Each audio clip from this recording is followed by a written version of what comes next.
Good evening, ladies and gentlemen. Welcome to the Arts in Heart. My name is Lekuyani Eli, and the program on air is The Perspective. You can follow this conversation in the comment section with the hashtag The Arts in Heart, hashtag The Perspective. My guest of the night is such an amazing gentleman, a man who has been there, seen it all, and of course, moved from active political field to become a diplomat. I'm talking about His Excellency Ambassador Jacob Kaimenyi. My name is Professor Jacob Duranira Kaimenyi. Before I became an ambassador, I was a professor of periodontology. For those who don't know what periodontology is, it's all about. It's the study and management of the diseases that affect the gums. At the moment, I'm the Kenyan ambassador to Belgium. I also happen to represent Kenya in the Organization of African, Caribbean, and Pacific Group of Countries, and also the World Customs Organization. Thank you very much. For those who may not be aware, Mr. Ambassador, you were the brain behind the abolishing of the then student ranking in our 844 system. We effect from 2014 national examinations. The ministry has discontinued ranking at national, county, and sub-county levels. This is something that was received with both positive and, of course, equal bile with the stakeholders. Is it something that you look back and wished you would have done any different? I want to say categorically that I could not have done things differently. I abolished ranking of schools, and you can say by extension, ranking of students, principally because it was based on science.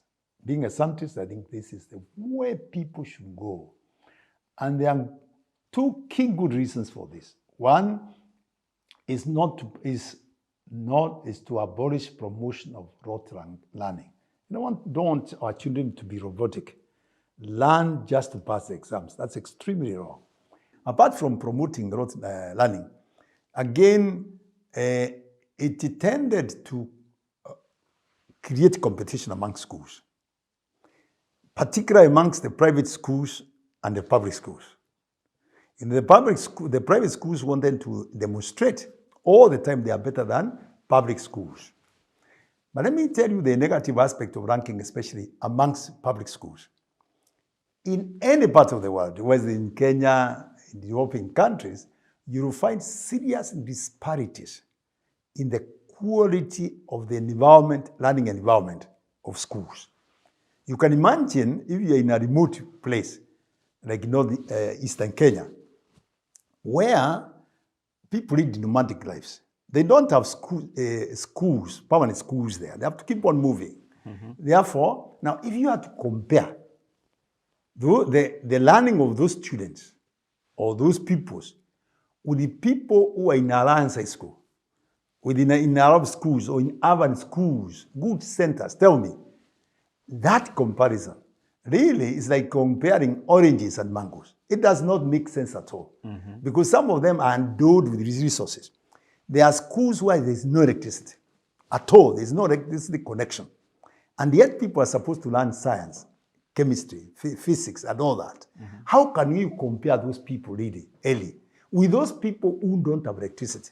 They don't even have, you can say, of course, other forms of basic energy supply. Yeah. They don't have. Yeah. So that is why I thought comparing such schools with the schools endowed with resources was not the appropriate thing to do.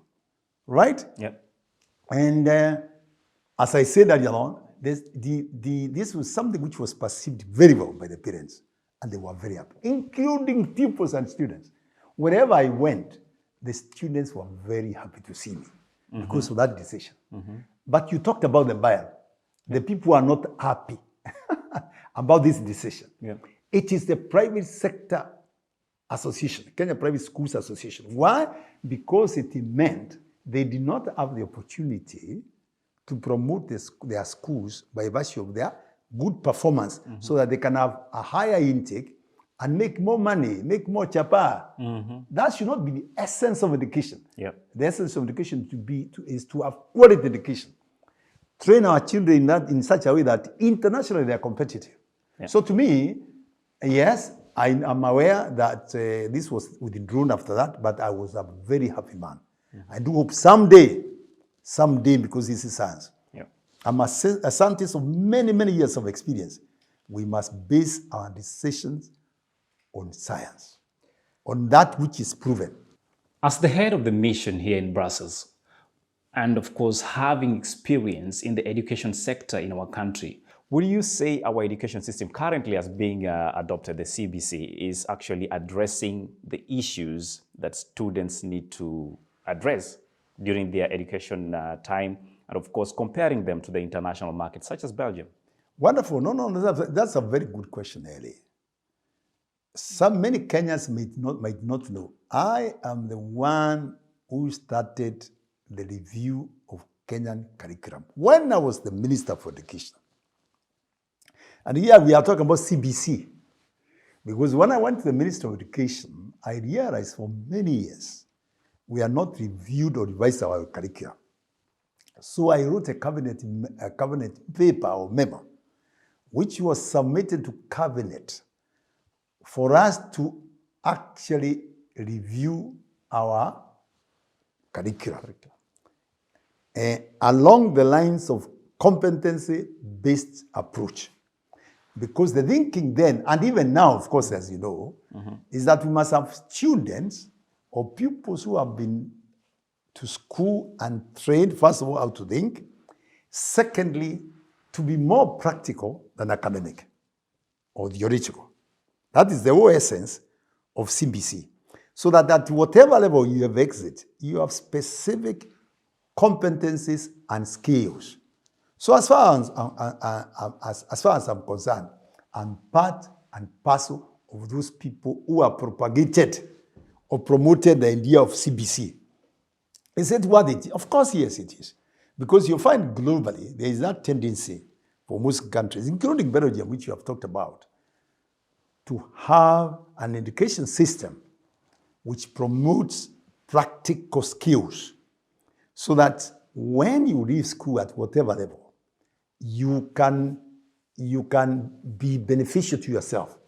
You have skills that you can use so as, to earn a living, so to speak. You don't want to leave a school at any stage and feel that really you are helpless. You must go elsewhere to some other institution, especially at tertiary level, to learn the skills which you should have learned earlier or in the first place. I hope I've been able to answer that question. Definitely. So at the international level, that makes, because the bottom line is to make our students, our institutions at par in terms of what they learn in schools. As we move on, we want to discuss the bilateral relationship between Kenya and Belgium, and of course, the European Union at large. We'll be back after the break.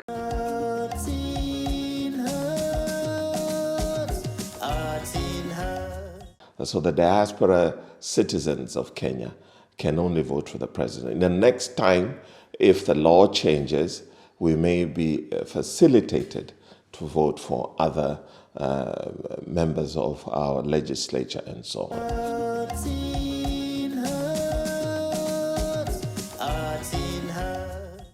And thank you so much. The hashtag remains the Arts in Heart, and if you wish, the perspective.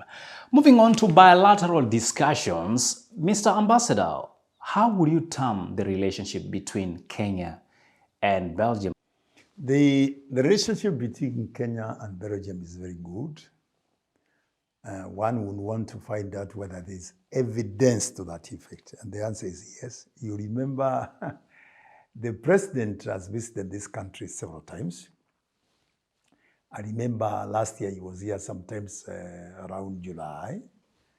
He had the opportunity to meet the king of the Belgians. And then they had one-to-one talk. And to me, that is fantastic. And also during my tenure, we had also a real opportunity for the Queen to visit Kenya.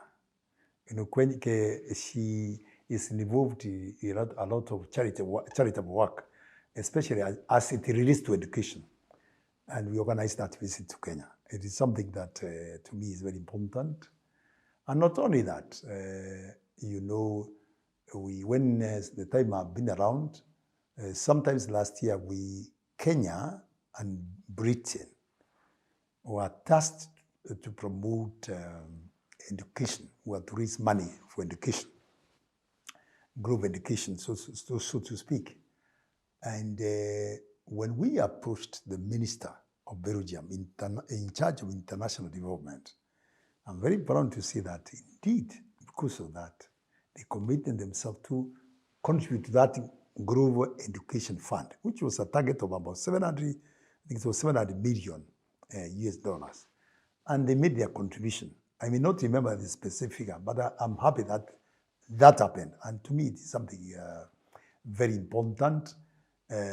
Again, one of the things that I do know is that the trade balance between ourselves and Belgium, it is in their favor. But we do trade on pharmaceuticals, yes, between ourselves and this country, it is good. We intend in due course to make sure that, again, we address the issue of double taxation that is going to be done, so that the Kenyans, I mean Belgians who do business with Kenyans are not subjected to any double taxation. Again, in the spirit of that good working relationship, I remember when the president was here, he did emphasize the need for the business community here, the Belgium Chamber of Commerce, and even Luxembourg, to have good exchanges from time to time. To once this end, we have the members of the Belgium Chamber of Commerce and even Luxembourg visit Kenya several times for the purpose of promoting trade between the two countries, or the three countries, if you will. And to me, again, that is very important. We do hope that we will continue, of course, strengthening that relationship. Even as we talk now, I'm aware some of the companies are funded by the Belgian government. They are some of the companies, and they are doing business in Kenya. For example, there's a company which wants to assist Kenya in terms of implementing CBC, all right, competency-based curriculum. And they are going to spend billions for that purpose, purely to train quality teachers. We also expect that in the process, they will assist us to promote 100% transition from primary to secondary school. And to a large extent, this is happening. So that is something that I'm very happy about, because competency-based curriculum is the way to go, something we discussed earlier on, for obvious reasons. And if we have some partners who are willing to partner with us, and Belgium is one of them, we are very happy about it. We are supposed to be an agriculture country, and of course, tourism is one of our main selling factors. What are you doing to make sure that this actually is also a package the Belgians consume from Kenya?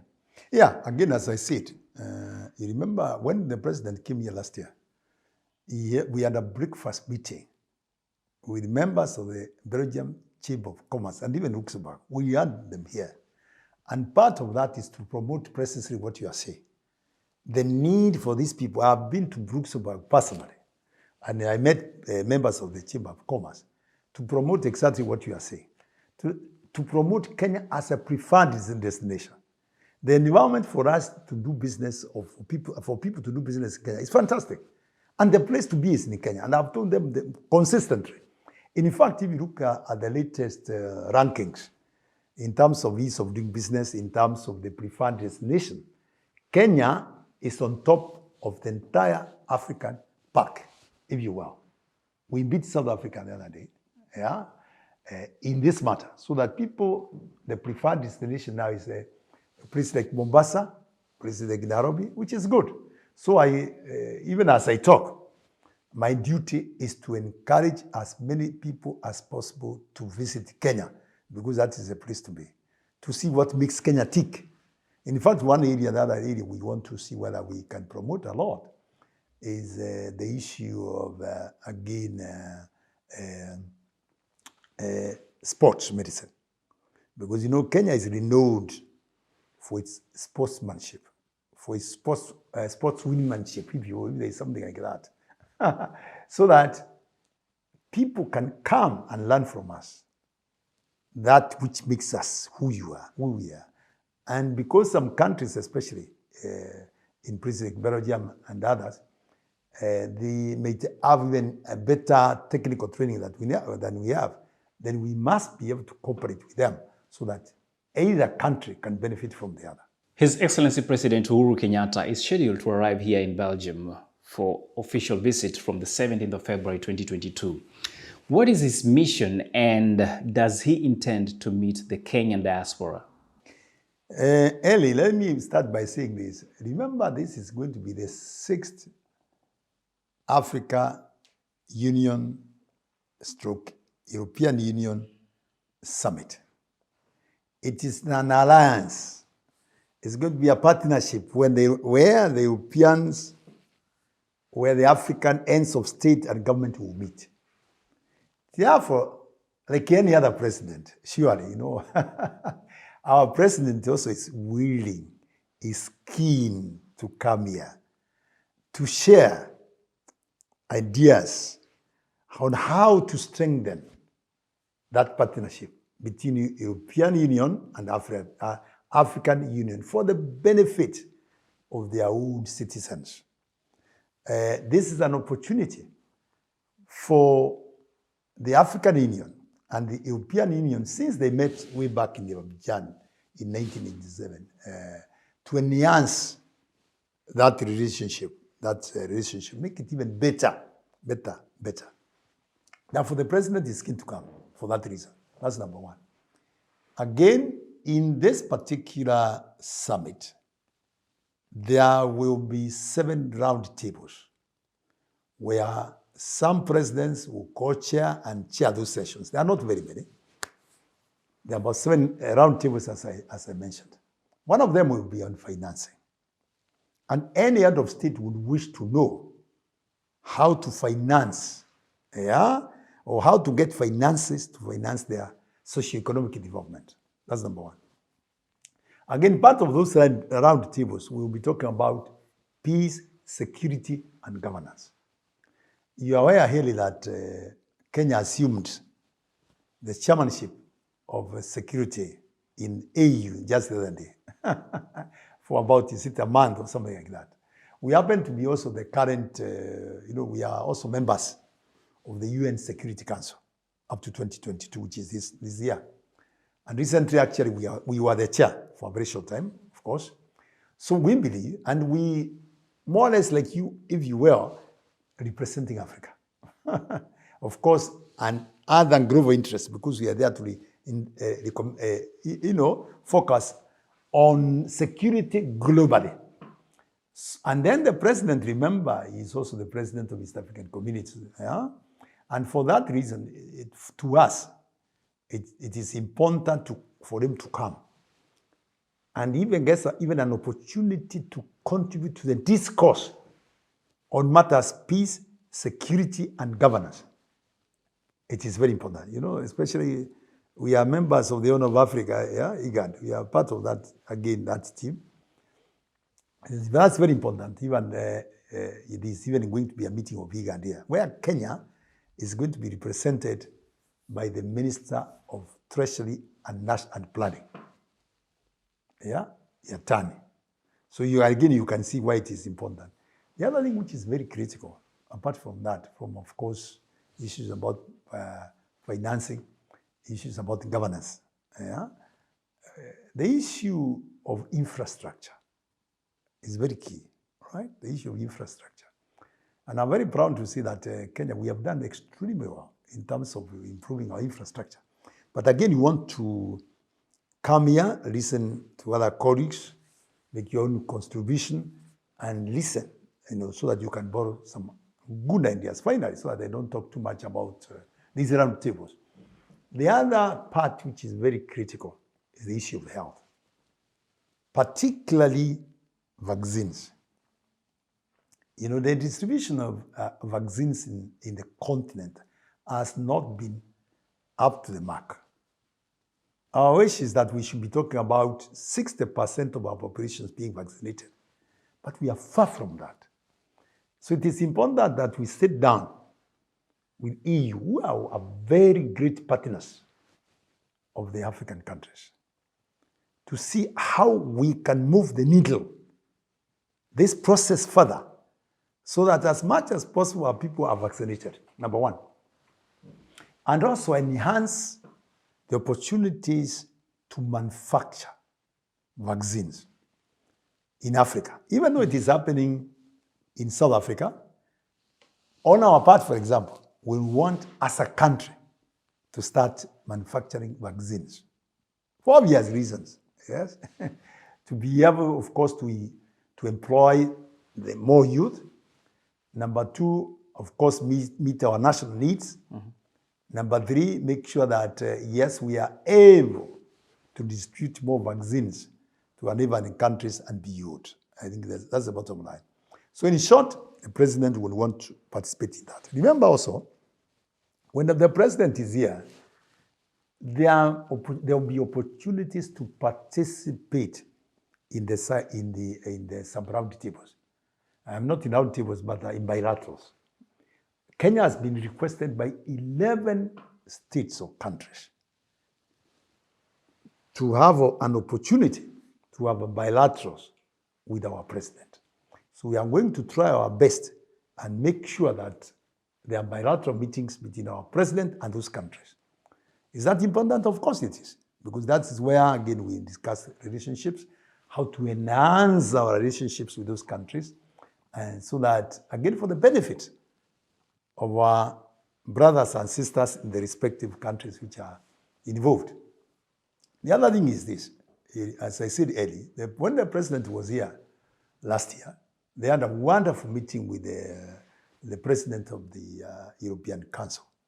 And we do hope that, God willing, that a meeting will take place between the president of the council, or even between the presidents of the commission itself, and our president. Why? Because we want to, there are two key agendas which we want to be addressed insofar as EU and Kenya relationship is concerned. So what are those two issues? One is what we are calling strategic engagement. Yeah. For a long time, we haven't had a very, very structured way of how Kenya engages the European Union. So we want to do that. And I'm happy to see that we are in a very advanced stage. The technical teams have met. They have looked at that document. And I believe soon and very soon, that will be made very clear, so that we at all levels in different areas will be very clear in our minds.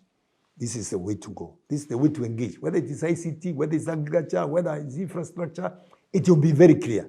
Whether it's on health issues, whether it's on education, it will be very clear. I hope that's very clear to you also. Number two, then the other one, which is very important, is what is called economic partnership agreement.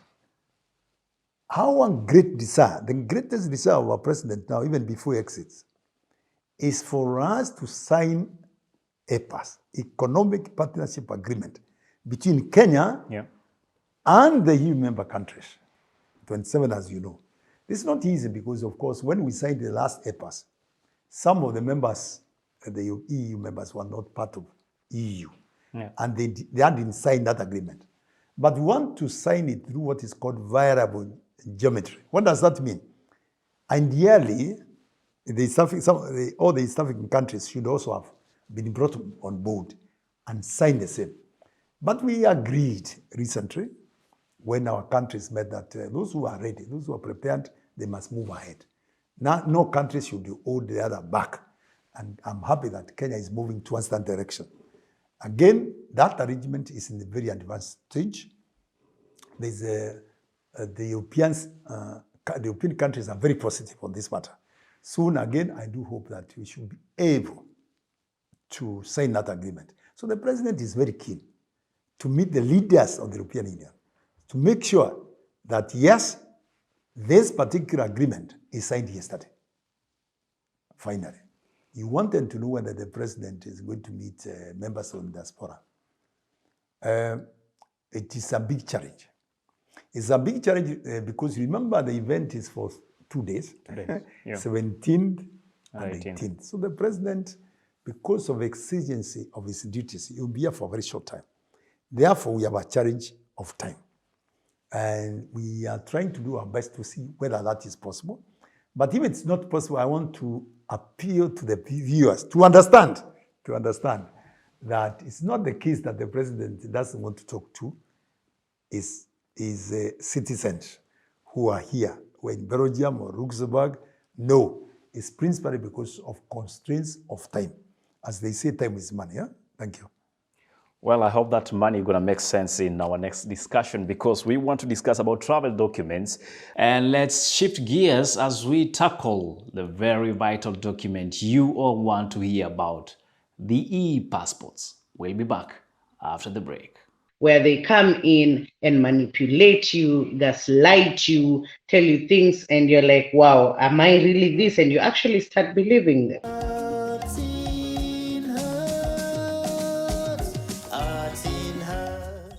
And welcome back. Indeed, you're watching The Arts in Heart, and the program on air is The Perspective with Ambassador Jacob Kaimenyi. Mr. Ambassador, Kenyans are concerned about the e-passports and the issuance of the same here at the embassy in Brussels. In a communication originating from your offices here, on the 2nd August 2021, your mission cleared out that you were able to issue this vital document. Immigration website, however, details Paris, Berlin, and UK as the official centers. What is the clear position on this, and possibly the process one will have to undergo to acquire via passport here in Brussels? Thank you very much, Eddie, for that question. You are very right. When the president came here last year in July, we got a golden opportunity. When I say we, I mean it's us and the Diaspora. The chair of Diaspora requested from Brussels be one of the centers to start issuing e-passports. And this request was granted. Of course, issuance of e-passports, as you know, Ellie, is a process. It's not something that, for you to be a center, that happens just like that. It takes some time. So I want to tell viewers that, yes, we are issuing e-passports. The only minor challenge we have, which is not critical because we issue them anyway, is that we are still just about to have people again have their fingerprints. But even without the fingerprints, we are issuing e-passports and they're valid to be used anywhere. I hope that's okay. The other thing we are likely to do from now on, now that Ellie, you have mentioned it, we will make it very clear on our website that indeed it is not only Paris, it's not only London, it's not only Berlin who are doing that. We are also doing it. Again, it takes some time to configure some of these things. So we will enhance that information so that it's very clear that we are also doing it. So Kenyans can actually come here and get their why passports. not? They can do it. And it's not a big thing. Okay, you heard it. Come here. If you don't get your passport, then we know who to ask. Yes, you can ask me. No problem. Mr. Ambassador, we are aware you represent a lot of issues when you're here at the mission, and one of them is the well-being of Kenyans here in diaspora. Are you in position to tell us how many Kenyans are currently under the Belgian authorities for felonies committed or otherwise? When I came to this country, I was as keen as you are to find out how many are people here in town or in jail in Belgium and Luxembourg as well. But I want you to know, the viewers to know, that as per the Belgian laws, matters to do with the people who are under police custody or in jails is confidential. Oh yes, it's confidential. Therefore, when when we're trying to get that information, we are told, no, we cannot. So the answer is no, we don't have the figures. If I tell you the figures, I'll be cheating you. And these figures can only be obtained from the diaspora. But again, even the diaspora, they don't have those figures. It is based on rumors and the fact that some of their friends, whom they know, have been jailed for committing certain felonies. Are we together, Eli? So I hope I've been able to answer I'm concerned, Ambassador, because I know there's a provision in the Vienna Convention that gives you right to be informed if your citizen is arrested and, of course, in custody and upon probably conviction. Why is this not the case here? Yeah, but I've told you, this is their law, and I cannot go and really try to to insist on something which I know is not allowed by the Belgian authorities. Take it from me. Trust me, yes, we wanted to know that. For example, it is in our interest to find out how many Kenyans are in Belgian jails and for what reasons. We wanted to know even the gender. It was not possible, my friend. It was not possible. Is this something that we need to actually ask our parliament to agitate for?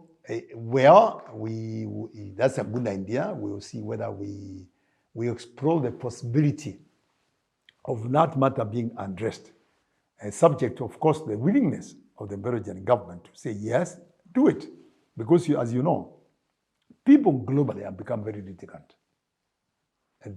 People who might go to court and say, that is a confidential matter. It has nothing to do with it's a private matter. It has nothing to do with the Kenyan government. But to us, yes, it is important because we want to know who is. For example, when we remember, there is something called the Kenyan Diaspora Council. True. And we have a Kenya Diaspora policy. This policy is precisely there to address the concerns of diaspora, wherever they are.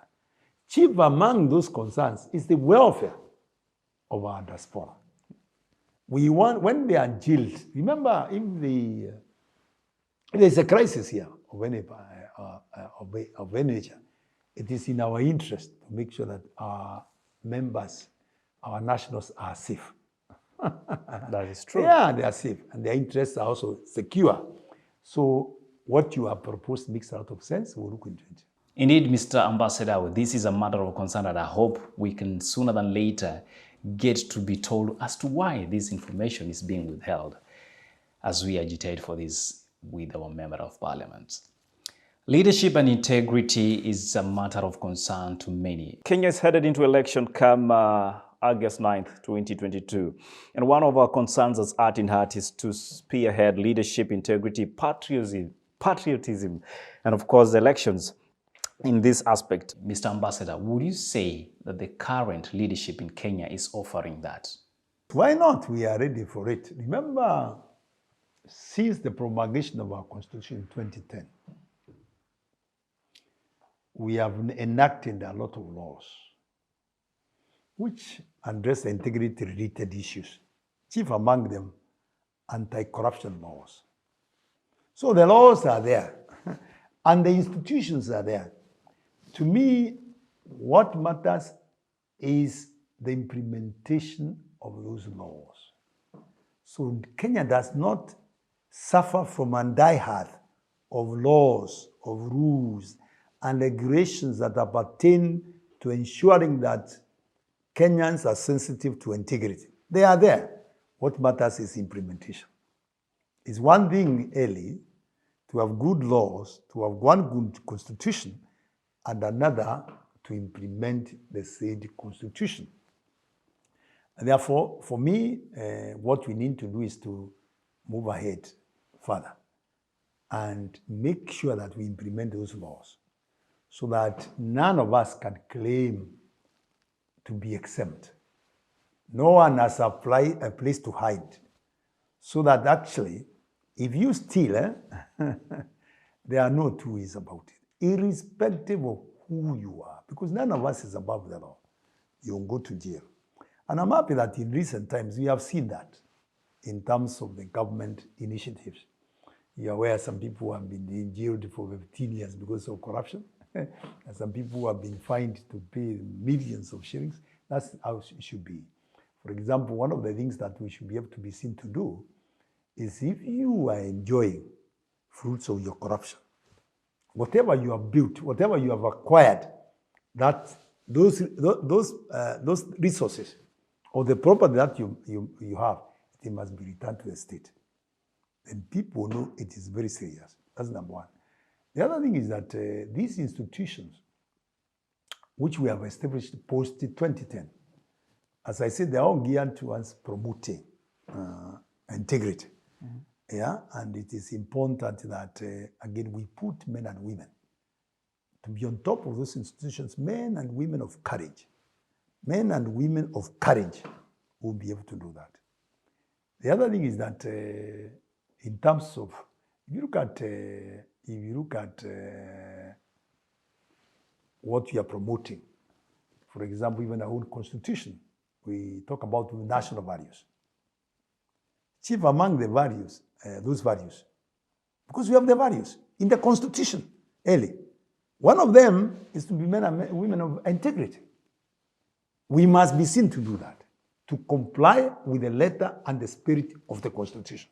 And finally, so that they don't talk too much.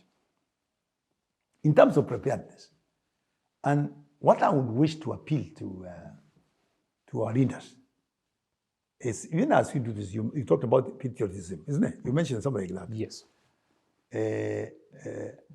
If we love our country, if you ask me, if we love our country, all leaders, when whatever utterances we make, be they during campaigns or otherwise, they must be utterances that promote cohesiveness, integration, peace and tranquility, not for people to fight. Because one thing we want to avoid as we go even into 9th of August elections is a situation where Kenyans will fight. Never again. We don't want to have pre-election violence or post-election violence. Because in terms of the impact, the negative impact on our socio-economic development, you know what it is capable of doing. Ambassador, I know this might not go well with a lot of people that do not respect the law and order of our nation, but I believe integrity goes all the way if you want to respect the Constitution. If we talk about leadership, is it a concern that we want to have people respecting the law, but we have government that does not allow and follow court orders? Well, where I come from, you know, if you are cooking a sufuria of jugu, right? You never miss one which refuses to soften, or which refuses kuiva. Early. It's the same thing in a community. In any community, in the entire spectrum of leadership, in any country, anywhere, you will find people who are rogue. People will not follow the law. They will be there. And these are the people who do the very things you are trying to imply. Yeah? You find that they are supposed to implement the law, and they don't implement the law. And my feeling, and a very strong view as a Kenyan, and I see it early on, we must implement the law to the letter. Without fear, without intimidation, we need men and women of courage. To do that, then you see a very different Kenya. And I'm sure it will be like that. We are looking forward to a different Kenya. Professor, you are a great writer. You've written so many books. Tell us about your reason to win. And as we conclude, how can we get a copy of that? Yes.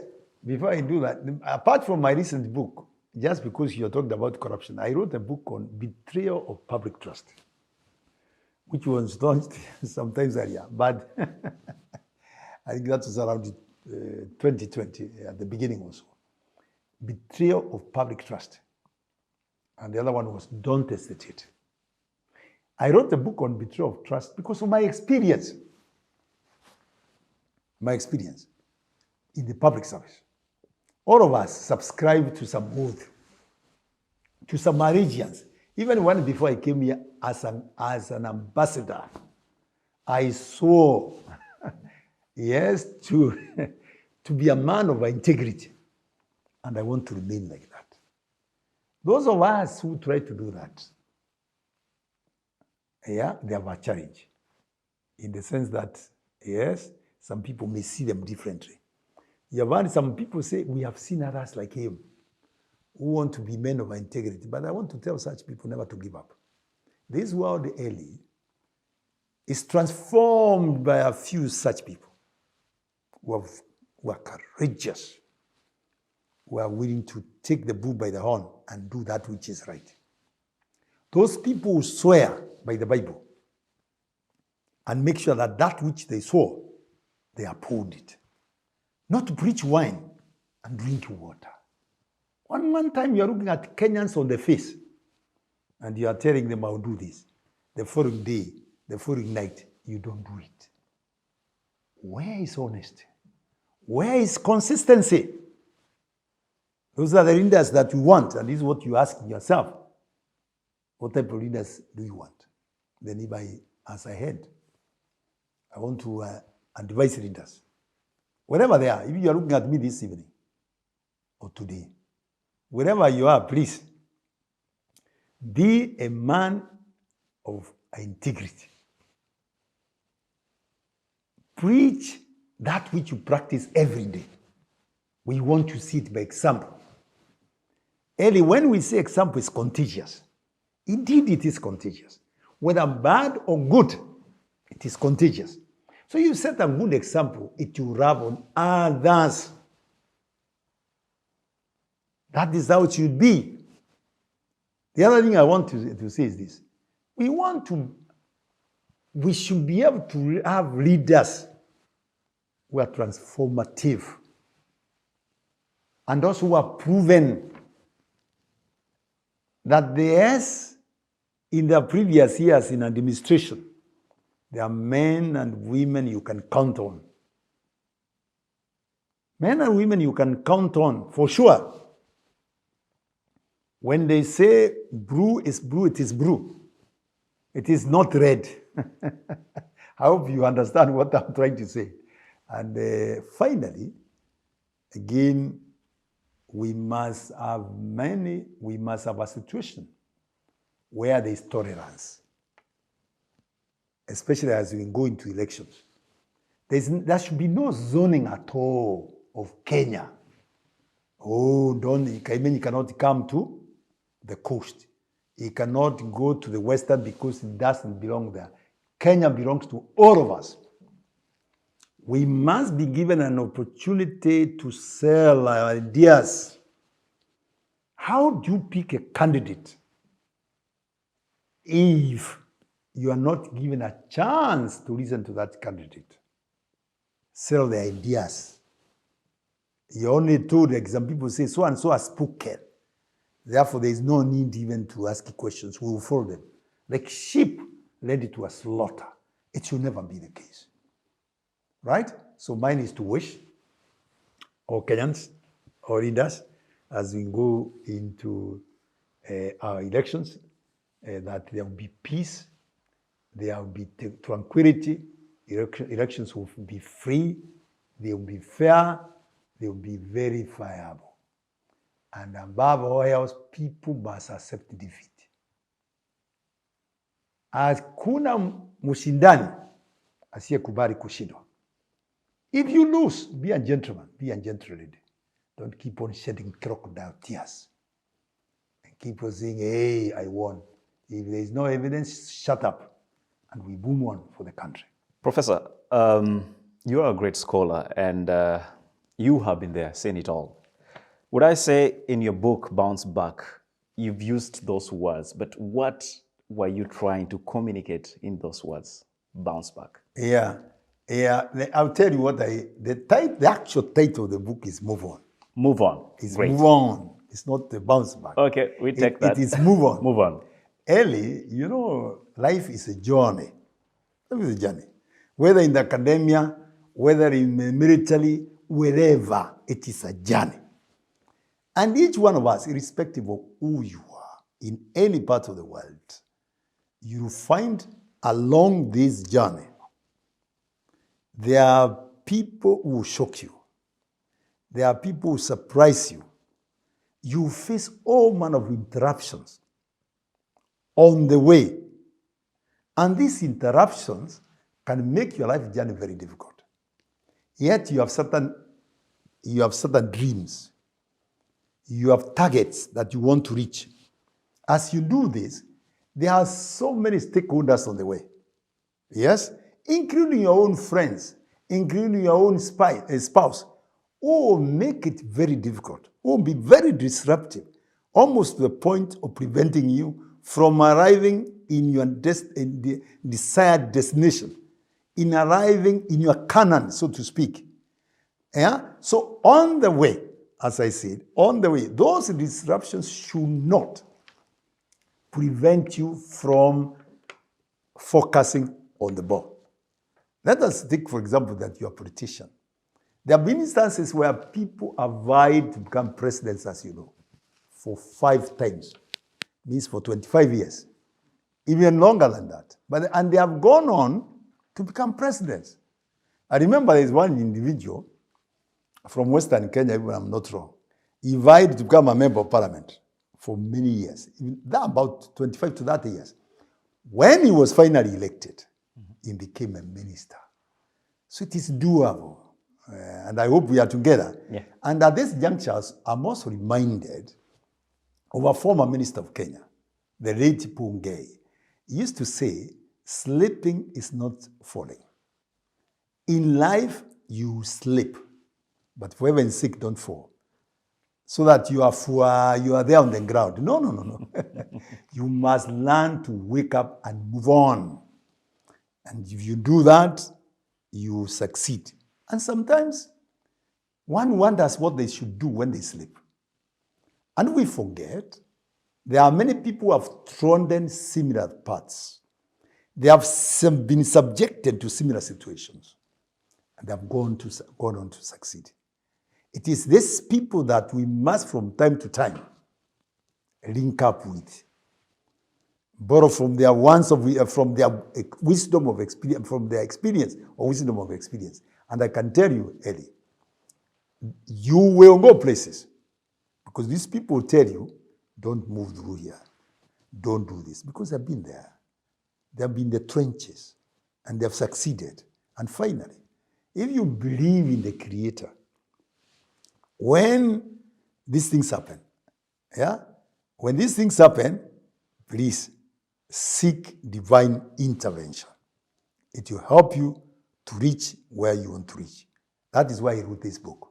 Because I felt there are many of us, young, old, my contemporaries, who are in such situations. And they are forever wondering what is that they should do to fix their problem. So I want to encourage them to read my book, apart from what I talked about, Move On.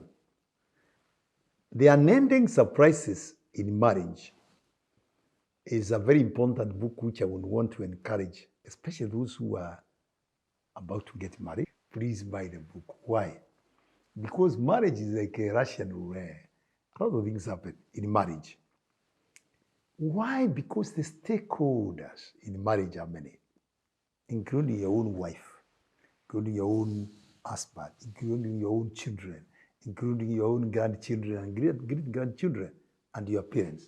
You know, sometimes people say, in-laws are evil. In-laws are not necessarily evil, but they are key stakeholders in marriage. So the things that happen once you get married, because of these stakeholders, you can get a shock to your total disbelief. And I will give you an example so that you understand what I'm trying to say. I remember, one of my neighbors, sometimes back, I won't tell you exactly in Kenya. The daughter, we asked the daughter whether she wants to get married because she was getting old. And she said, without any hesitation, the word marriage does not feature anywhere in our vocabulary. You can imagine if you are the parent of such a child. We have had instances where children go to foreign countries brilliant children. They become doctors, PhD holders, and because of assimilation or acceptance of a foreign culture, they decide never to get married again. So nakuta mtu akona uwezo, they are endowed with resources, education, yeah, good jobs, but they choose not to get married. And yet the wish of the parents is that these children get married. And finally, I'll give you another very interesting example. There's a story, and this is true, of a mzee who kept on asking his son, Allah, we don't see you bringing a lady to this home. When are you going to get married? This went on for quite some time. And what happened one day? This young man walks in with another young man. And after some time, this young man says, Daddy and Mom, you have been asking me whether I have a girlfriend, whether I want to get married. This is my girlfriend. And girlfriend, another man. You know, in our society, that's not easy to accept. It's a big shock. A big shock. Do these things happen? Yes, of course they do. Quite commonly. So those are the shocks I'm talking about. Or you, I don't know whether, Ellie, you have experienced this. You know, men, and even women for that, for that matter. Maybe you are the type that wants to, you are the type that is outgoing, wants to meet others and talk to them. But you might get married to a lady or a gentleman who that aspect of their lives is not in their DNA. They don't cherish going out. Lo and behold. So when you say, let's go for a dinner somewhere, nakwambia hapana, mi siendi. And yet, maybe it's on a Valentine's Day. Are you getting my point? That's your wife. That is your husband. That's a shock. And it can be bad news. And finally, so that I don't give you too many examples.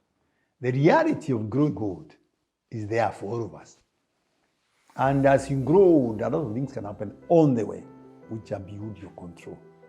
Completely beyond your control. This is why we say for better, Ellie, for better for us. And we want to see it implemented. But it's never implemented because some people are very selfish and they forget that reality. What I said earlier on, they swore to love you until you are dead, 6 feet under. And yet they don't do it. What happens, for example, I was looking at a case the other day where somebody had an accident and they got paralyzed from here, the entire lower region. And because of that paralysis, they could not walk, they can't walk, they cannot perform their natural duties. They stop also earning or doing any job. Now, the likelihood of a spouse leaving such a person in some instances is very high. Yet we said for better, for worse. Sasa unakuta mjamaa kwa sababu you have no chapa tena, they leave you. Kwa mata, as they say. Kwa mata, you are left. Mm-hmm. So I want to emphasize the fact that even in those instances, it should never happen. When I saw that man, I was very happy because he was able, he underwent some treatment, he is able to sire children again with his wife. But you'll find some wives who will say, I will not love in an empty stomach. So when you become poor, they leave you. So that's what I want. I want people to read that book. Some of the books, especially the earlier ones, are in Amazon platform, which is international. You can buy the book through Amazon. It will be brought to your own house, as long as you give your own address and you pay for it. Number one. Number two, we are trying to make sure that in other Kenyan outlets, on the ground, especially Textbook Center, Ken's Week, yes, yeah, National Library, and some other outlets. For example, where I come from, in that region, Mount Kenya region where I come from, and no apologies to make. Yes, you will find the books, the libraries there, the books in the bookshops in that region. Thank you very much. As we close down the curtains, Professor, what quote do you live by that you would like to share with Kenyans and the entire global community watching tonight? The quote I want to leave is as follows. Whatever you are and wherever you are, do your best. If we do this, the world, and especially Kenya, will be a better place than you found it. It is not all lost, and so is our country. See you next time, and thank you so much, Ambassador Kaimenyi, for having us tonight. And for the viewers, thank you so much for joining us once again. We look forward to hosting you in another perspective. The Arts in Heart is your home of authentic conversations. Thank you.